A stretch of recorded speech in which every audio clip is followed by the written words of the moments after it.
Alright, what's up guys, it's Spider back for another, technically another, now that I'm thinking about it, chaoszeronightmare video. So, today we're going to talk about the CBT. The CBT 1's actually going to come out very, very soon, but before we get started though, I would greatly appreciate it if you guys could drop a like, comment, subscribe, would really appreciate it. Trying to get to 1,000 subscribers before the end of the year, but with that being said, let's continue.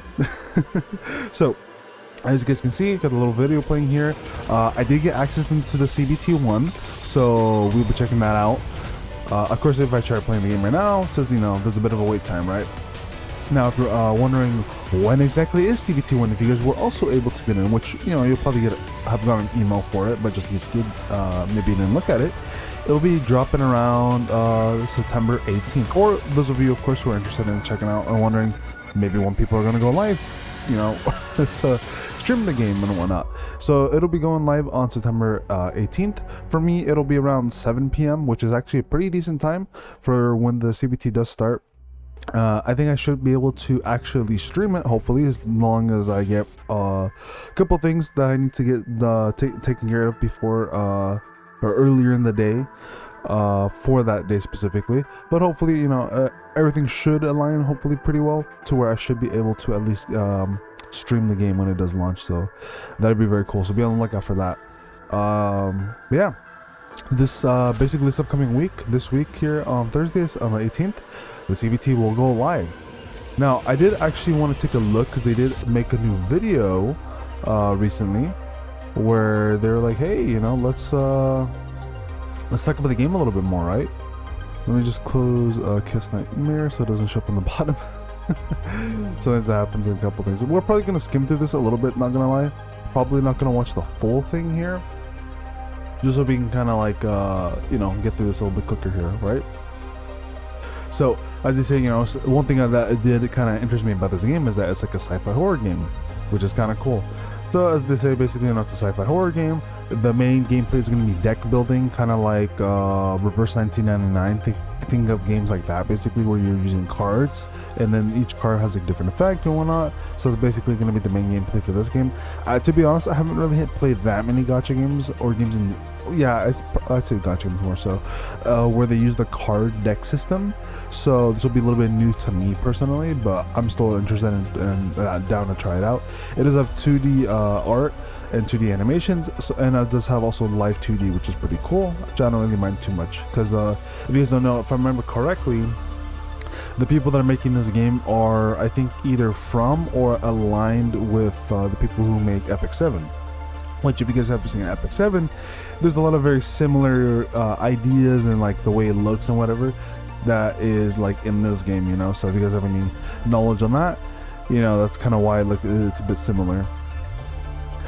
Let's see what else we got. So moving forward, it is also a roguelike, so there's going to be definitely a lot of roguelike elements in this game where you have different skills that may or may not appear, yada yada, how usually roguelikes go through. So since it is a roguelike, and also I'm assuming they're talking about the decks basically are going to be like, because it makes sense, right? Deck of cards, deck of your build, probably going to be a little bit random as to like which ones you get right away for like your battle, I'm guessing is how that works. So it's going to make like every battle a little bit different, but I'm assuming there's also going to be like actual roguelike when you go through like different levels and different like stages throughout the game, right, when it does release. And then let's see, there's this what is it, breaking thing, this is a breaking effect in the game where your character gets like mind broken, and it's like it's like or basically you can play it into where even though they get mind broken, which is technically a bad thing, you can actually make it a good thing to where a character can do like maybe like 2x damage, but they take also more damage, but in some situations you can make it play it out like very, very well and in your favor for the most part. Let's see what else. Alright, here's basically the general flow for how the deck's for how you're gonna build your decks. So you have your auto skills, then you have your enhancement passive skills, which is basically like, give said character like 5% damage boost or something, right? And then we have upgrade skills, which is, I'm assuming, is going to upgrade auto skills, or potentially can upgrade any different skills, including the ultimate skill. I'm assuming one of these is going to be for the ultimate. And then we have whatever the satisfying build-up is. Not too sure what this one's all about. Let's see, maybe they probably explain it through here. Should back up a little bit. When should you expect some powerful monster skills and divine skills? Okay, so it's a monster and divine skill. I'm guessing just like some like big damage thing.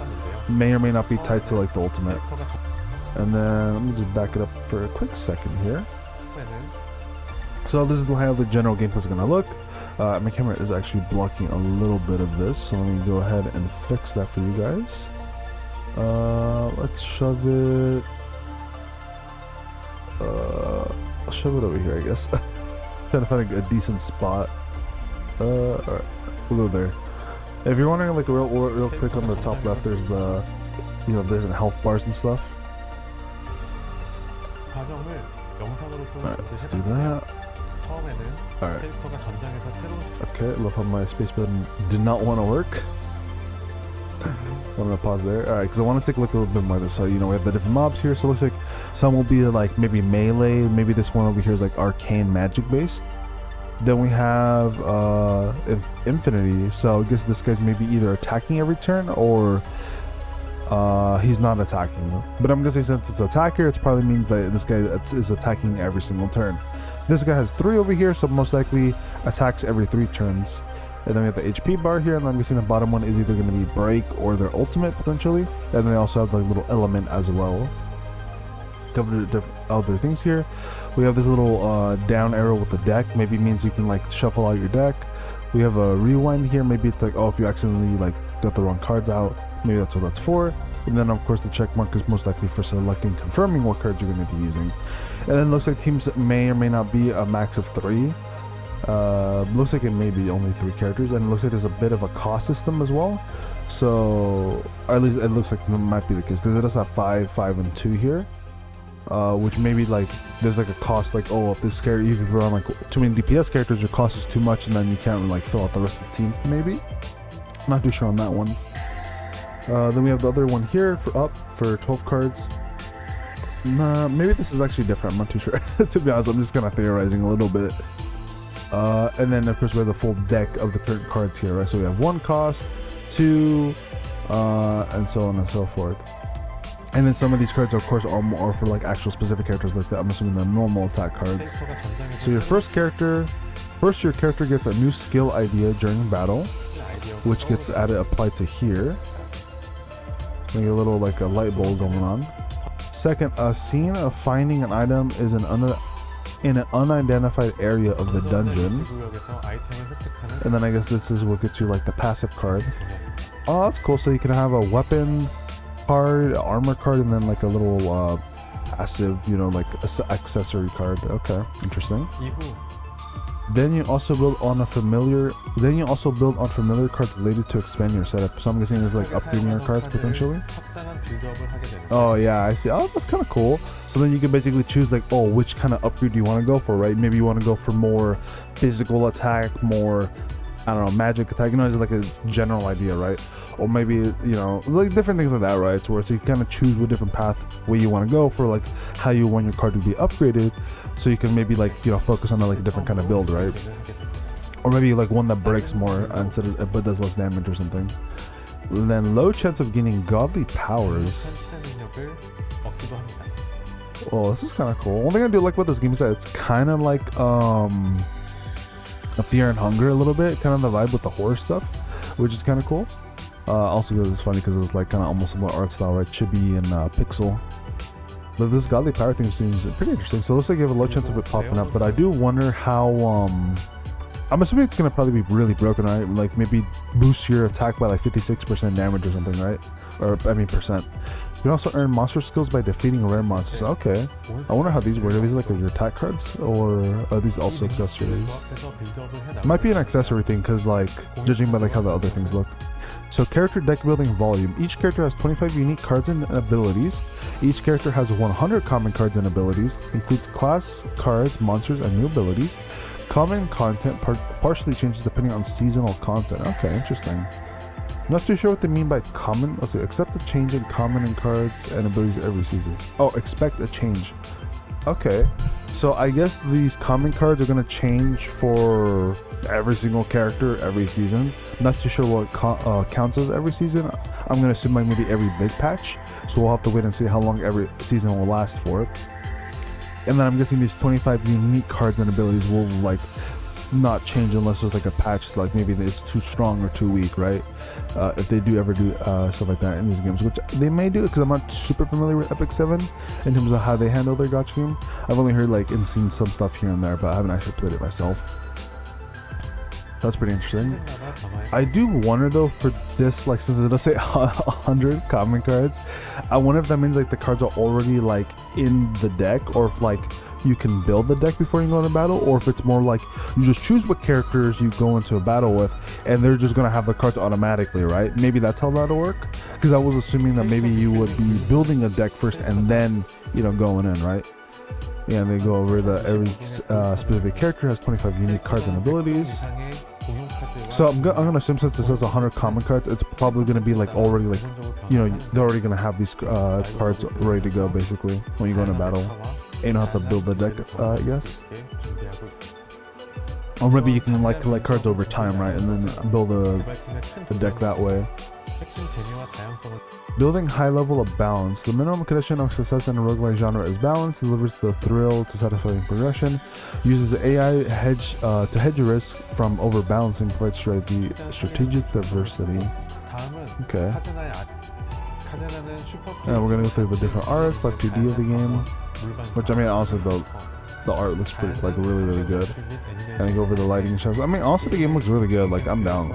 Like, I'm not like super crazy about the chibi stuff, but since it does have like the live 2D ult animations and stuff like this, I don't really mind it that much, because I'm like, it still looks really good. Plus, since it's in the ultimates, some animations like with the text here and there, I'm fine with it. Plus, I played like yacht games before where it's like chibi, and I'm like, it's fine, like Arknights. Added a hardcore mode for those seeking a true nightmare. Interesting. Okay, I wonder what extra rewards you get. Hopefully it's probably like money, or like, you know, like basic stuff like currency, because if it's like summons tied to hardcore mode, that's definitely going to be a little bit annoying for some people that want to play the game more casually potentially. But we'll have to win and see. Usually on these games, whenever there's like a more difficult mode, usually you only get like currency out of it, like not like summon currency, but like generic currency like gold or something. Also, it looks like each character has like different like typing, so it's like this like elemental typing is maybe the second one here. Not too sure what the 6 is, maybe like ascension level. And then we have a thing up here, which I'm guessing is maybe their class or squad, or maybe like what kind of role they are. And then let's say these two girls over here have a little character like right next to them, but then this chick doesn't, which is interesting. Whoa, okay, so this is a hardcore mode. They all look a lot more fucking like depressed. They're like, ain't no way you're throwing us into hell right now. They're like, ain't no way. That's funny. So maybe hardcore, let's see. Hardcore mode disables mid-run escape, so you either die or use an emergency recall. I wonder if the dying in this game is going to be severe versus like every other gacha game where it's like, oh, if you die, it's fine, you just restart the level or whatever. That's pretty interesting. When you do any out of game rewards earned or wiped. Any out of game rewards? I wonder what those would be exactly. Yeah, here's the different breakdown. Some like get like fucking scared as shit. Some go fucking crazy. Some get, you know, kind of like a Higo phase. It's a death animation you'll notably encounter in hardcore mode. Oh, I don't know why I said it that way. Hardcore mode. Yeah, as you see visually, right, the two girls over here, they're like fucking hella depressed, and looking at the fucking monster over here. Damn, the death animation's crazy though. Even if you escape, your character's mental health still requires ongoing care. Okay, maybe it's like what Uma, where like when you do one race and the next one, they're still gonna have the old like mood basically. Characters experiencing a mental breakdown can recover in 2 ways. Oh, that's crazy. That's crazy what's going on over here on the left. So you got psychological counseling, where it looks like they fall in love with you, I guess. And then we got delete memories, where it also sounds kind of fucked. Okay.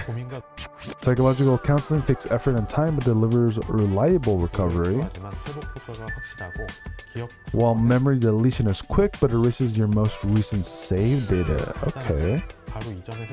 That sounds interesting. It sounds almost like an actual game in a way, where it's like is like ongoing a lot, if that makes any sense.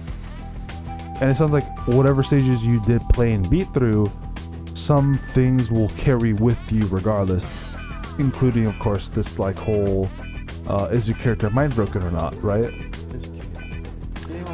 That's interesting.